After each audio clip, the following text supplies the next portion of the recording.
starts with a fresh shot of espresso. Bold, rich, pulled just right. Then comes the milk, steamed smooth, creamy, and balanced. The perfect latte is not rushed. It is crafted, one cup at a time. Your perfect latte is ready. Coffee first, then everything else. Good afternoon. Welcome to Beyond the Headlines. I'm DJ Moises. Philippine politics is rarely short of debate. But beyond the headlines are important questions about democracy, governance, political parties, political dynasties, representation, and the role of citizens in shaping our future. Joining us over a conversation made possible by our friends at Coffee First is respected political science expert who has spent years studying the institutions, behaviors, and the ideas that influence public life in the Philippines. We have Brenette Abrenica. Hello, Brenette. Good afternoon. Welcome to Beyond the Headlines. Thank you so much for having me, DJ. And I also am very happy joining the rest of your audience. And yes, before we start, because we're about to graduate another batch of political science experts, no, or scientists, can you walk us through, at least briefly, now on the significance of political science in today's environment? Well, political science had never been a weakling in terms of the curricular offerings in the country and worldwide. There are a lot of phenomena around us that really, talks about the relationships of individuals to institutions and institutions to institutions. And the role of political science is to help, not really solve problems, but to help us understand the dynamics of these institutions and what is the role of individuals in all of these dynamics. And I think more than ever, today is one of those very important epochs in Philippine history where political scientists need to be at the front line. Not because we can provide all explanations for what is going on, but to constantly walk through people and walk with people so that ang ordinaryong mga tao, mga Pinoy, and the citizens of the world will understand that the process by which the institutions are performing the way they do now is a huge contribution to what we are doing to the institution. We have a lot of role to play. So political scientists and all social scientists need to be at the front line to help people navigate this quite messy world and messy country that we have. And speaking of everyday Filipinos or everyday Cebuanos for that matter, since election is still in 2028 now, so beyond the campaign season and election itself, what do you think is important, no, for citizens like me to continually sustain participation in everyday governance? Yeah, that's very important. While the national elections will be in 2028, this year we will have our local barangay election and SK elections. And I think every day we have to continuously contribute to the brick of democracy that we enjoy. Otherwise, the kind of democracy that we have right now is very much of a reflection of how people deal with government institutions. So political scientists or non-political scientists, we all have stakes in government. And ordinaryong Pilipino, kitang mga ordinaryong mga Pilipino, should be empowered in a sense that we need to understand that every day we contribute to the kind of politics that we have. We contribute to the kind of government that we have. We contribute to the kind of policies that our representatives are capable of putting up in their own chambers. So we need to be, number one, informed of what is constantly going on a daily basis.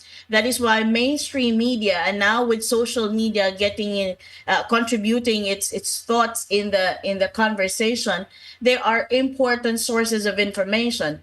But more than that, while we have mass media, the traditional media, and social media, we, number two, should not abandon learning about our politics. Our day to day interactions with our own families, with our own communities, tell us so much about the needs, our needs, and the needs of our own people. And that should be articulated very much in various platforms. Number three, we cannot look at elections as something that is so far fetched from us. And it's not, election is not time bound. While we do regular elections in between, like 3 years, or within the year, we will have the barangay and the SK elections. Elections is something that we do every day. Why? Because elections is all about choice. And we need to make a choice as a people. Do we choose the same government? Do we choose the same setting? Do we choose the same propaganda? Or we choose something better for us and for our people? So constantly on a daily basis, be informed and make the proper choices. And speaking of being informed and making proper choices, I have a particular case in point now. Let's talk about, for example, participation of everyday Filipinos like me in matters like, for example, the impeachment, no? Because it will happen already next month, and people would say it's both a legal process and it's both legal process and political process. For an ordinary citizens like me, what would be the hacks that you would suggest, no? So that I would be able to tell that, this is already a political process rather than a legal process. Yeah, the duality of the concept of impeachment is very important, not only to those who know the law, but everybody else. Why? Because one, it is a legal process, because everything that goes into the impeachment process is all about whether or not the sitting official is able to fulfill one's function or had violated certain rules. And there are very specific enumeration in the Constitution as to the grounds for impeachment and how the impeachment process will have, the procedure will have to go. Um, as the legal side, it's there. It's found in the law of the land. That's the 1987 Philippine Constitution. While also using different jurisprudence in the country and abroad to better understand how these grounds and how the procedures are to be fulfilled. On the other hand, it is a political process. Why? Because it is going to be our representatives who will be representing us. So when I mean, by the way, by representatives, these are our representatives in the lower chamber or in the lower house or in the House of Representatives. Ang atong mga kongresista, they may either be representing districts or they are representing the party list groups. So the representatives of the people are the ones saying that on behalf of the Filipino people, we are putting these charges against a sitting official because of certain violations. So when they do that, that's the lower chamber determining these grounds and putting forward a case before the impeachment court, and that is the Senate of the Philippines. And without us being too biased about it, we have just to accept the fact that the ones sitting as jurors in this case are politicians in their very nature. Unlike the courts, the Supreme Court for that matter, they're non-political in the sense that they are not elected by the people. So they don't serve the people who voted for them, but they actually serve what the law provides them to. Although in general, they still serve, as public servants, they do serve the Filipino people. But there's a huge difference here because when you have jurors who are senators who are elected at large, inevitably we cannot deviate them from and separate them from their own political parties or political lines or political alliances. And it is inevitable for us to see the recent events in the Senate as a way to maneuver and to set the stage for the impeachment, having the appropriate numbers, having the people who will dominate, say the majority, for instance, although the tables may have turned in the past few days. But that in itself is a context, and we need to appreciate that and we need to understand. Now, what is now the hold of an ordinary citizen over the politics that may actually occur or may may have actually occurred before us. I think it's our present, our constancy of being informed and being present. We need to look at them while they're doing the things that they're supposed to do. And consequently, while after looking at them, we need to make them accountable. And accountability may not come immediate, like tomorrow or immediately after the end of the impeachment process, but accountability may come during election when our politicians are unable to serve the interest and are unable to represent the interests of the people, the what the people needs and what the people want. I think their accountability will come whether or not they'll be reelected to office or otherwise. Actu- So be present and making them accountable. Actually, I love the concept when you said about the importance of being present because, yeah, you also raised a good point that it is also a political exercise rather than a legal exercise. So, for us to be able to see the nuances in the complete context, it's important for us to really constantly follow the proceedings, no, as everyday citizens. So, thank you for reminding us that, no. So now, if we zoom out a little bit and then let's take a look at our maturity, no, maturity of the political climate in the Philippines, both on the space of our elected officials and also the voters, no, like me, have we matured over time? Well, that's difficult to answer very straightforward. What we have are literature saying that the political behavior of individuals, both those in power and those who actually put them in power, vary, and the variety is caused by context, by a lot of things: space, time, in general context, the social, political, and economic environment, and so on. But let me explore a little bit on the political maturity of politicians. I think over time we have been asking, as a people, we have been asking for an anti-political dynasty law. And this is not just asking for an anti-political dynasty law because there is a provision in the Constitution that still is unfulfilled, considering that a legislation by Congress is needed, but because we have already seen the effects of political dynasty hovering in communities and in populations, and the direct relationship of political dynasty to poverty. I think the Ateneo Policy Center research on political dynasty, from the thin to fat dynasties to the relationship of political dynasty and political families to economic situations of localities, have littered already Philippine literature and Philippine political literature in particular. But it seemed like the need to the feeling of having the need to have the law is still very wanting among our politicians. For one, we understand that they will be the first ones to get the brunt of, so to speak, of having an anti-political dynasty law.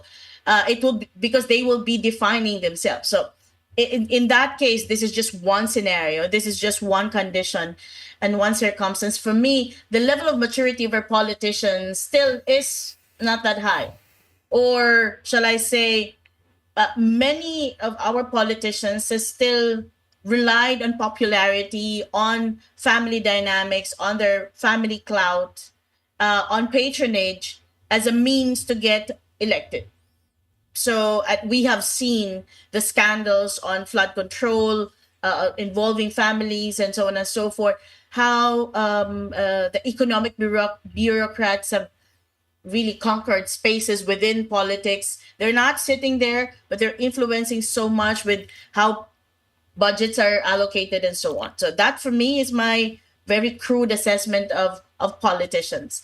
On the other hand, I think for the voters, for the ordinary citizens, there is a certain strength going on in terms of the increasing level of maturity. And this has been aided by education, formal and informal education. People are trying to be informed and people are looking for ways to be informed. And for me, that is very positive. However, we are overtaken by a lot of um, information that are not properly filtered or are not properly processed or are spliced, or we are overtaken, our desire for information has been overtaken by shortcuts. Although in literature we do accept shortcuts as a way people to get information, political psychology explore that quite deeply.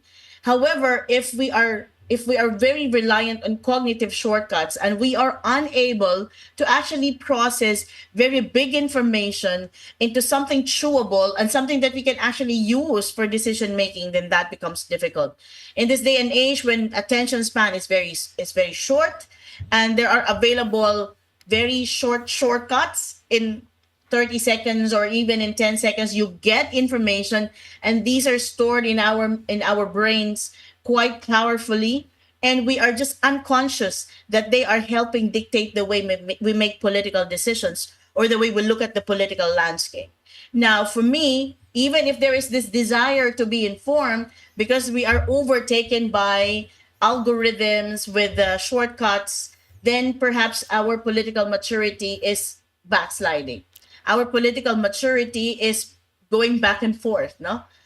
So this is the very reason why we need to not only be progressive in terms of our formal education, but even so with our civic education, our daily education on Philippine politics. Otherwise, we may be relying on absolute shortcuts that are not helpful in the way we process very complex political settings and situations. And I would agree with you about the importance of, which is related to what you raised earlier about presence now. And this is translated also to everyday education rather than relying on sound bites or headlines or Yeah. shortcuts, as you would say, So now, because you raised an important example, which is the House approved anti-dynasty bill, and I'm just curious about what you also think about this one, because personally, I find the bill not exactly the anti-dynasty bill that I would have wanted to see, because it looks like this only prevents up to second degree of consanguinity, but my issue is not even there. But it's because it's also bounded by just locality. So meaning families can still take turns, and as long as they Yeah. don't belong to the same locality, they can hold office simultaneously. So what are your thoughts about this? Is this something that will also move forward our maturity as a country? The moment we seal this bill, we're actually snatching from the Filipinos the sense of understanding our own reality. What I'm saying is, if this bill gets to become a law, we're actually redefining political dynasty 360 degrees. We are absolutely telling people and our own consciences that the political dynasty we believed existed before isn't true. And we are redefining political dynasty as something relaxed and something beneficial. And this stifles already the capacity and the ability of us Filipinos to actually challenge institutions. So for me, the anti-political dynasty bill that was passed was actually sealing political dynasty, legalizing political dynasty. It's just a matter of nomenclature, and it's a matter of defining context, so to speak. That very scenario is not anymore unpredictable. It is existing. We have already politicians, couples for that matter, who run in different districts just so that they can have the bandwagon of both areas. And for me, it's an insult to intellect. And it's an insult to the capacity of the Filipino people to really know what political dynasty is. The very simplistic concept of political dynasty is familial politics. And a very simple manifestation is when you share the same family name. And while the last family name, and I'm speaking of the last family name because you may have various family names, but you just use the last family name, they may be different. But if you trace all of these families, they actually belong to very exclusive, very few families all over the country. I remember this book from PCIJ, it was published way, way back. But for me, it was a very powerful book because it traced different provinces and the dominant family names. Not because we're accusing them to be creating their own political dynasties, but the presence of similar families occupying different positions, even scattering themselves to different districts, to different municipalities, is itself a picture of what political dynasty could be. And if we have to talk about the effects of political dynasty, I think many literature has already proven that most political families dominating a locality almost always leave their people poor.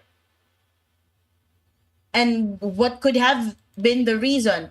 Is it because they're pocketing things? I don't think that's the more direct, but because development is very exclusive to areas or to people, to individuals belonging to the same clique. We are yet to see development that is very much genuine in places in the country. Development in the Philippines has been very scattered, very potluck, very sporadic. So it's very important for Filipinos to not just be happy that there is a political dynasty bill that has passed third reading, because I think that's what we have been wanting. Okay, there should be that bill to see the light of day, but more importantly, scrutinize that version or any version for that matter. And thank you for raising that, no? Because I also agree that it looks misleading because it's entitled Anti-Dynasty Bill, no? So for again, going back to what you raised earlier, for everyday Filipinos who's not following this one or is not constantly present and are just dependent on the header or the title, it would look like this is what we are looking for. But yeah, to your point, I also agree that this looks like more of institutionalizing dynasty. For one, I know of a certain family, who are scattered in different locations and all have legislative functions, so they can continue, even with the passing of the anti-dynasty law. If ever this is going to graduate eventually to becoming a law.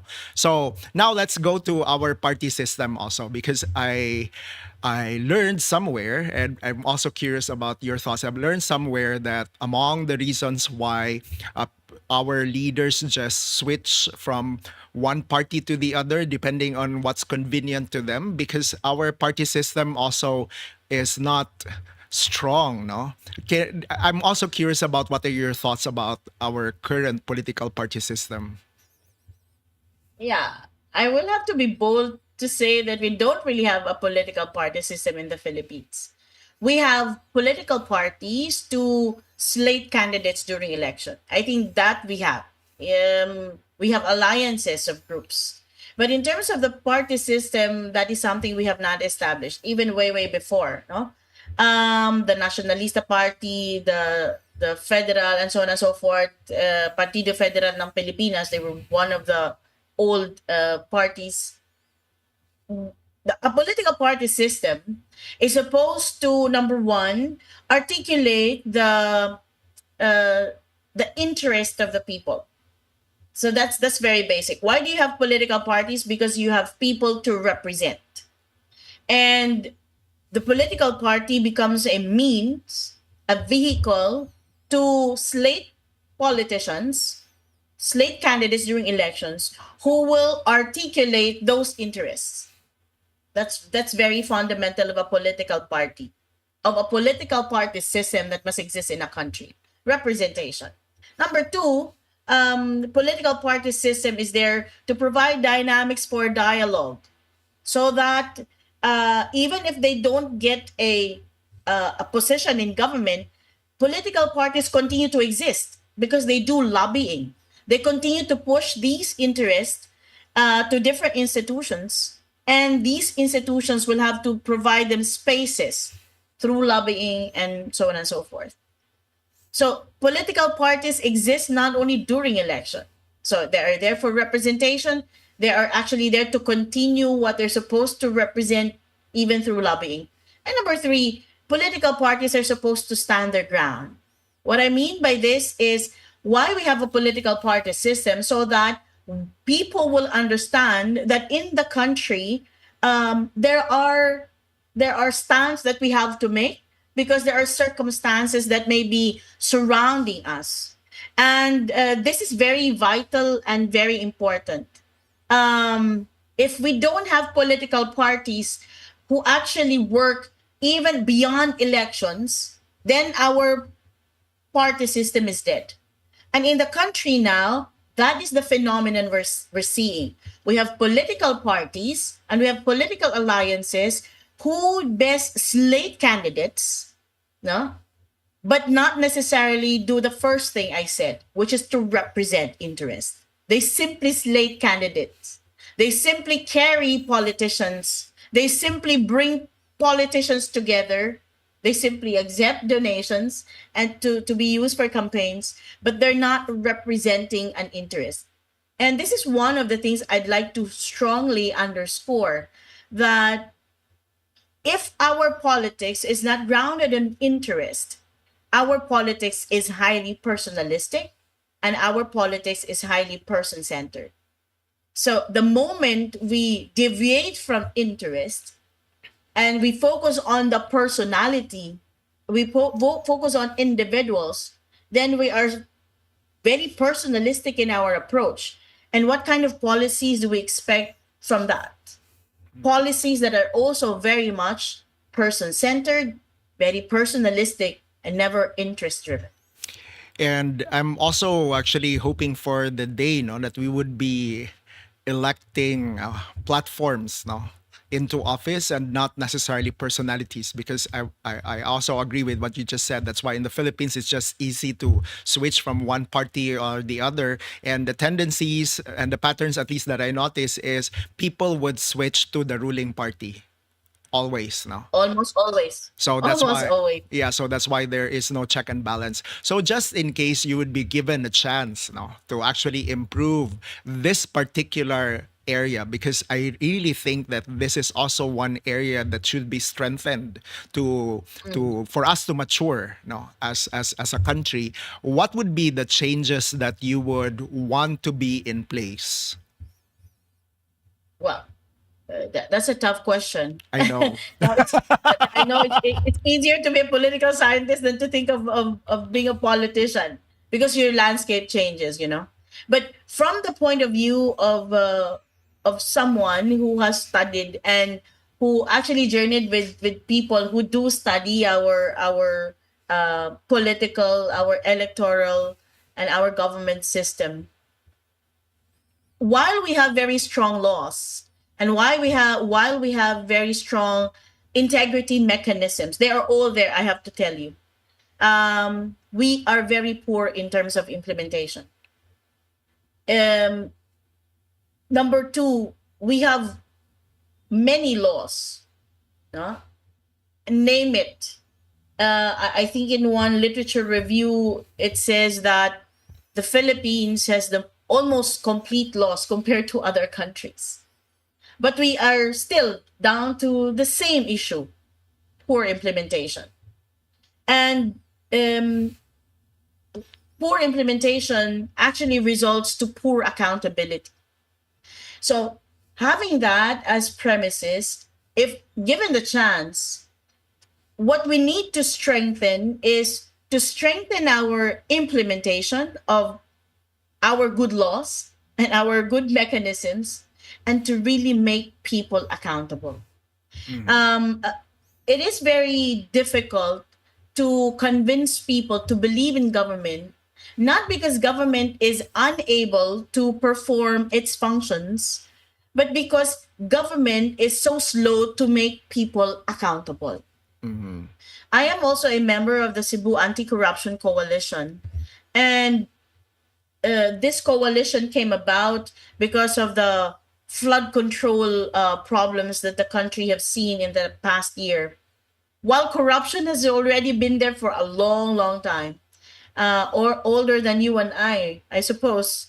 But it is because of the difficulty of government to make people and institutions accountable that it has led to deaths. It has cost lives. It has damaged properties. And even if we are seeing this year in, year out, we seem to have not learned the lesson.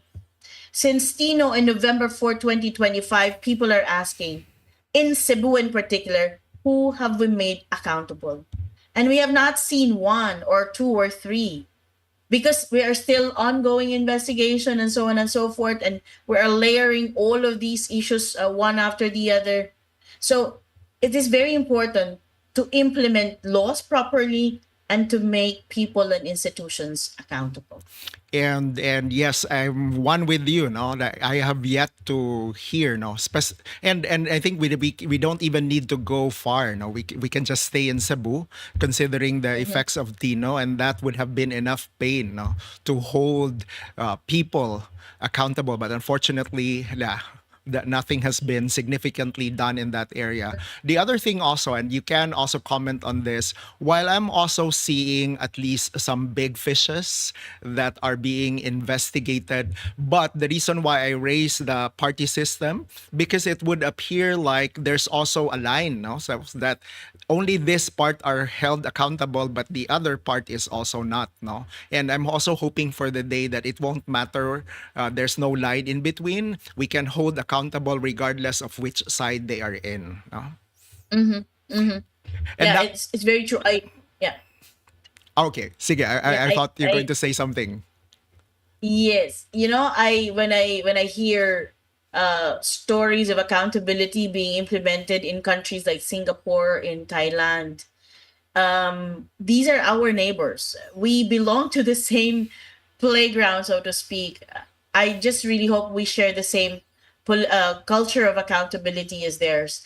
Um, it is seeing even the highest official of the land resign from office because of an accusation. But in the Philippines, you don't see that. I mean, I don't know if politicians do consider Filipinos just to be um, unable to remember what accusations are there, or what courts have proven, but we keep on re-electing them to the same position, even higher than the previous one. So for me, it's very critical that Filipinos should always remember. We, as I've said, we have to be present, but of course, let us not leave yesterday just yesterday. Let us use information from the past as information to help us decide. Otherwise, we are repeating the same mistakes, and we are doing the same things over and over again. Although there are narratives to explain that perhaps people are just so tired, people are uneducated about certain things, or people have not seen changes anyway. So why bother change? So, but for me, hope begets hope. Let us not stop our learning and our yearning for learning, and let us not stop making ourselves accountable as well. And what do I mean by that? If election time comes and we don't really see anything out of this politician from the previous term, then by all means, don't choose them. By all means, change your choice. Or by all means, have someone who can represent your interests be slated during election. And this is the kind of power that people have forgotten to utilize.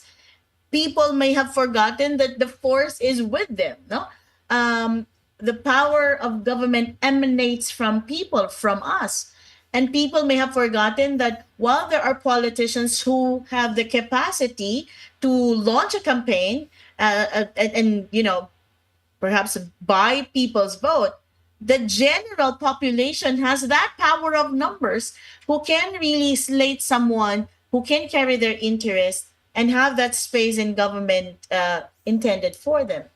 Otherwise, we are going by the vicious cycle of having the same people over and over and over again. I'm actually enjoying this conversation. It looks like it would have been better if I just went to your area across and we're having coffee instead. No, but anyhow, before we'll end our conversation, I'm because I'm just reminded with everything that you just said also, especially the one recently, about how come also people did not notice that the party list system is supposed to be a representation of the marginalized sector. No? But I'm just surprised why people did not notice that the ones who are being elected under the party list system are no longer a good number of them, in fact maybe nearing majority of them, are no longer representation of marginalized sectors. Yeah. For me, I don't want to put fault on people because they were just given choices, you know.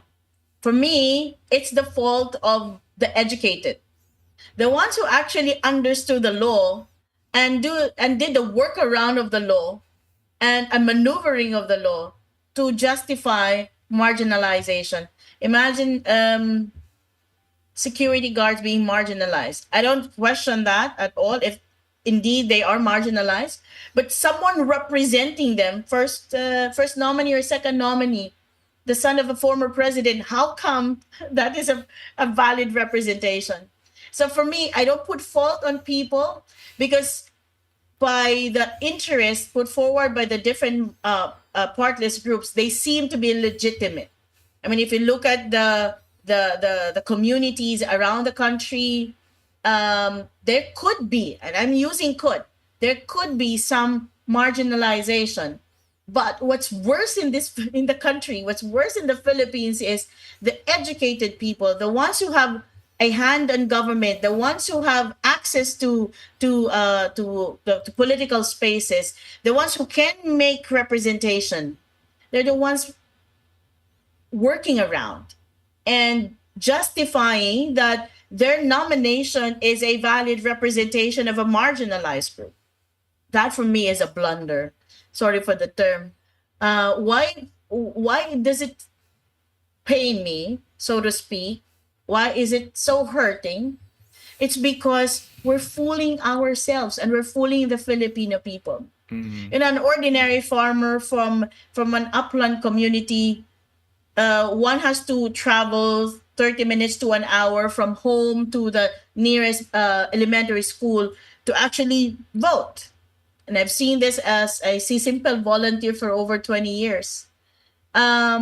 Filipinos, ordinary Filipinos, they try their best to perform their function, especially on election day. So an ordinary farmer, a lolo or a lola, will have to labor that hour walk one way to the elementary school to register. And you are given over 150 choices of party list groups. And they're scattered all over. They're not in any alphanumeric sequence for fairness purposes. They have almost similar names. We don't know who they are, what they represent. A mini mini mo will be best for someone who doesn't know one in the list, or may just be pinpointing a choice of a party list group whose TARP is has reached the upland barangay. And that is one important representation that should have been optimized by the general Filipino public.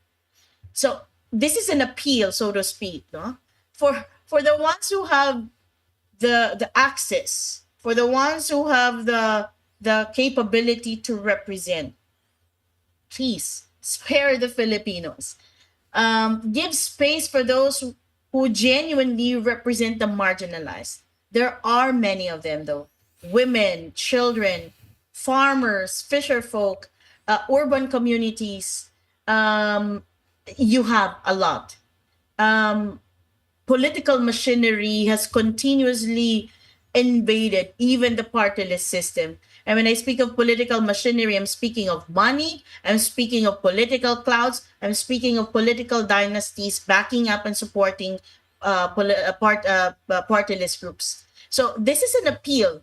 While the national election will still be in 2028, we still have over 2 years to prepare for that. we have to start now because our deadline should have been yesterday.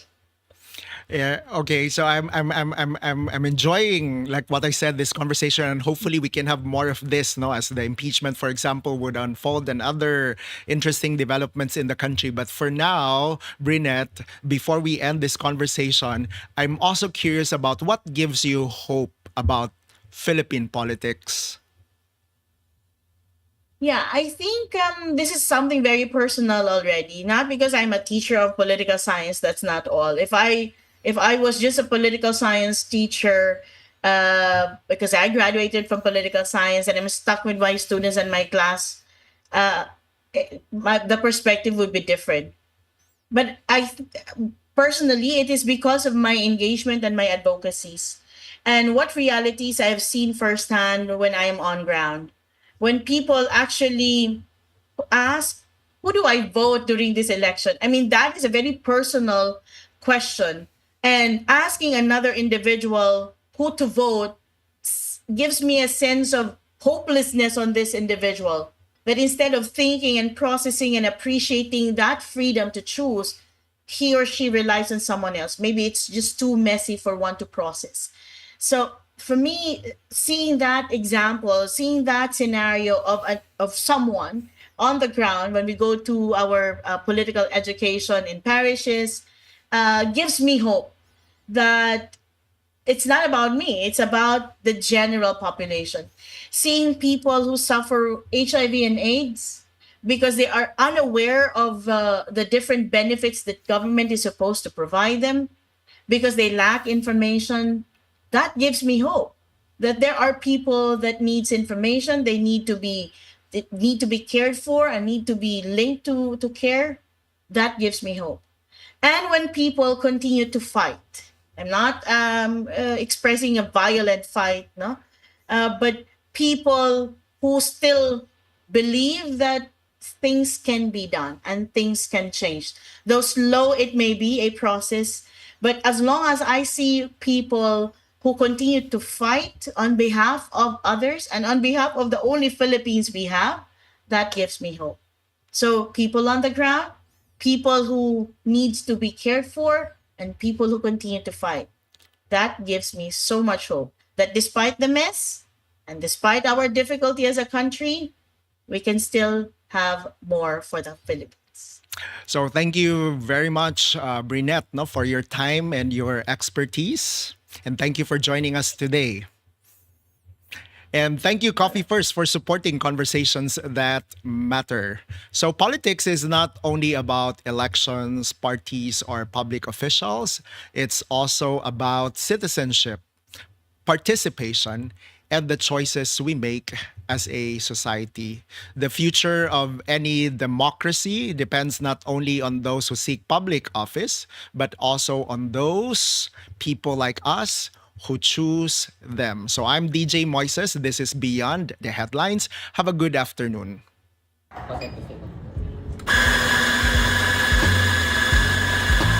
It starts with a fresh shot of espresso. Bold, rich, pulled just right. Then comes the milk, steamed smooth, creamy, and balanced.